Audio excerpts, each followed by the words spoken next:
नमस्कार। आज आमे केरल रे मेडिकल एडमिशन विषय रे कथा हेबा, विशेष करी 2025 नीट यूजी परे एमबीबीएस, बीडीएस आउ आयुष पाठ्यक्रम पाई। हाँ, आम पाखरे किछि काउंसलिंग गाइड, फी स्ट्रक्चर आउ ऑफिशियल प्रोस्पेक्टस भली जिनिस अछि। बढ़िया।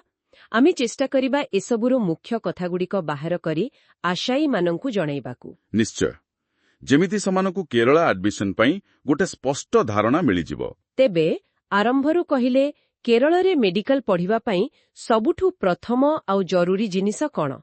मोर मने हुए नीट ना? एकदम ठीक। 2025 रे केरलर जे कोनोसी मेडिकल बा आयुष कॉलेज पई नीट यूजी 2025 रे योग्यता हासिल करिबा तो बाध्यतामूलक। एहा बिना किछि नै।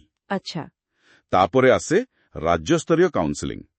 एटा केरल रे सीईई करे, माने commissioner for entrance examinations. CEE हाँ सुनिछि।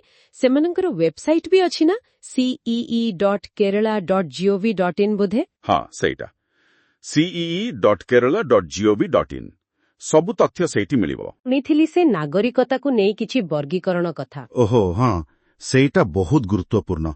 मुख्यतः तीनिटा वर्ग अछि सेठी, केरलाइट, नॉन केरलाइट कैटेगरी 1 बा NK1 आउ नॉन केरलाइट कैटेगरी 2 बा NK2।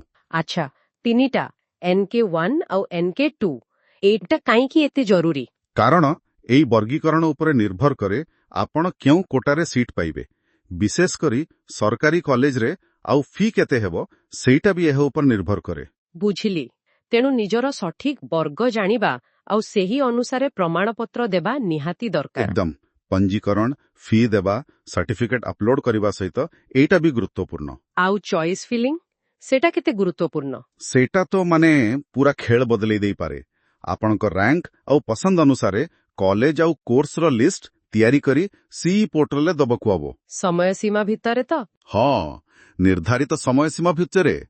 से पर्यंत जेते थरो चाहिबे बदलै पारिबे, किंतु थरे लॉक करिदेले किंबा समय सरी गले आउ किछि करी हेबनी। ओ माने बहुत सावधान हेबाकू पड़िबो। निश्चय। गोटे छोटो भूल पाई भी भलो रैंक थाई भी मनपसंदर कॉलेज हाथ छड़ा होई जाई पारे। अच्छा, एबे टिके एमबीबीएस आउ बीडीएस कथा कहिबा।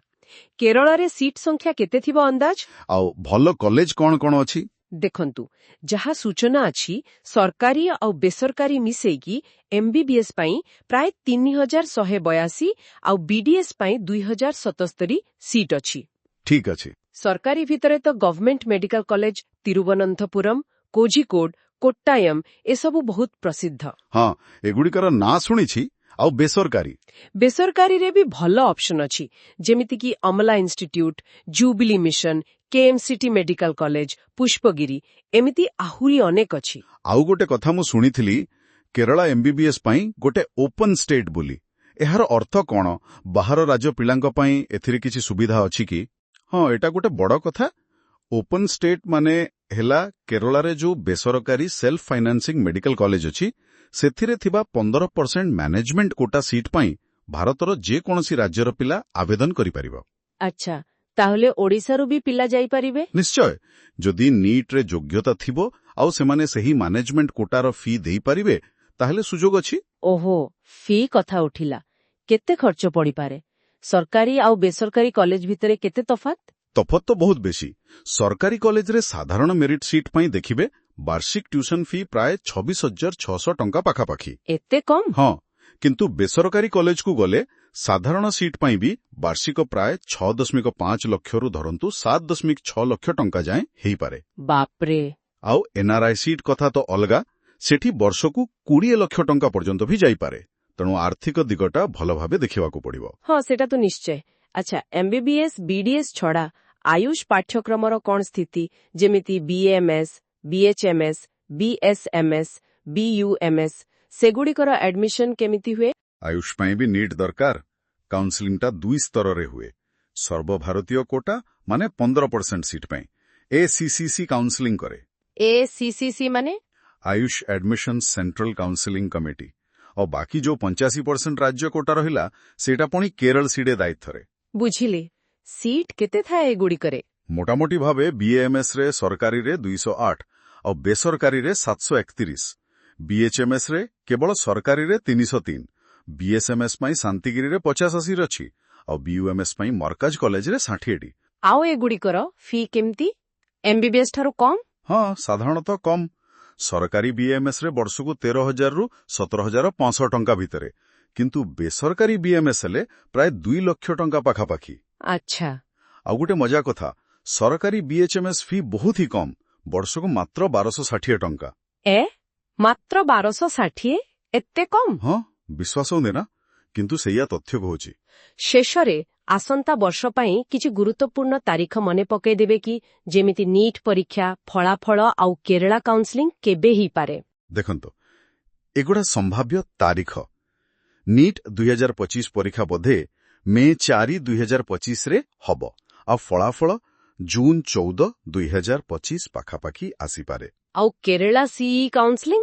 ସେଇଟା ସାଧାରଣତଃ ନିଟ୍ ଫଳାଫଳ ଆସିଲା ପରେ, ମାନେ ଜୁଲାଇ ଅଗଷ୍ଟ ବେଳକୁ ଆରମ୍ଭ ହୁଏ। ଗତ ବର୍ଷ ଯେମିତି ନିଟ୍ ସ୍କୋର ଅପଲୋଡ୍ କରିବାକୁ ଜୁଲାଇ ମାସରେ ସମୟ ଦିଆଯାଇଥିଲା, ତେବେ 2025 ପାଇଁ ସଠିକ୍ ତାରିଖ ସିଇଇ ହିଁ ଘୋଷଣା କରିବ। ତେଣୁ ପିଲାମାନଙ୍କୁ ନିୟମିତ ୱେବସାଇଟ୍ ଦେଖିବାକୁ ପଡ଼ିବ? ଏକଦମ।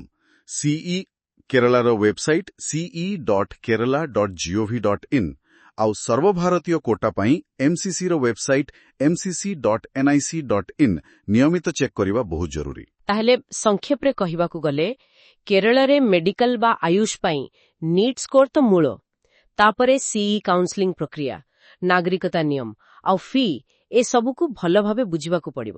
ହଁ, ସରକାରୀ କି ବେସରକାରୀ କେଉଁଟା ନିଜ ପାଇଁ ଠିକ୍ ହେବ, ସେସବୁ ବିଚାର କରି ନିଷ୍ପତ୍ତି ନେବାକୁ ହେବ। ପ୍ରକ୍ରିୟାଟା ଟିକେ ଜଟିଳ ଲାଗିପାରେ, କିନ୍ତୁ ସଠିକ୍ ସୂଚନା ଆଉ ଯୋଜନା ଥିଲେ କିଛି ଅସୁବିଧା ନାହିଁ। ଆଜିର ଆଲୋଚନା ଶେଷରେ ମୋ ମନରେ ଗୋଟିଏ କଥା ଆସୁଛି, କେବଳ ଭଲ ନିଟ୍ ରାଙ୍କ ଥିଲେ ତ ହବନି। ନା, ସେତିକି ଯଥେଷ୍ଟ ନୁହେଁ। ଜଣେ ଆଶାୟୀ କେମିତି ଏତେ ସବୁ ଜିନିଷ, ଯେମିତିକି ରାଜ୍ୟ କୋଟା ବନାମ ଅଲ୍ ଇଣ୍ଡିଆ କୋଟା, ସରକାରୀ ବନାମ ବେସରକାରୀ କଲେଜ, ଖର୍ଚ୍ଚ, ନିଜ ଘରଠୁ ଦୂରତା, ଏସବୁକୁ ବିଚାର କରି ନିଜ ପାଇଁ ସବୁଠୁ ଭଲ ନିଷ୍ପତ୍ତିଟି ନେଇପାରିବ? ଏଇଟା ପ୍ରକୃତିରେ ଏକ ବଡ଼ ଚିନ୍ତାର ବିଷୟ। ହଁ, ଏହା ପ୍ରତ୍ୟେକ ଆଶାୟୀ ଏବଂ ତାଙ୍କ ପରିବାର ପାଇଁ ଏକ ବ୍ୟକ୍ତିଗତ ନିଷ୍ପତ୍ତି। ଏଥିପାଇଁ ଗଭୀର ଭାବରେ ଚିନ୍ତା କରିବା ଦରକାର।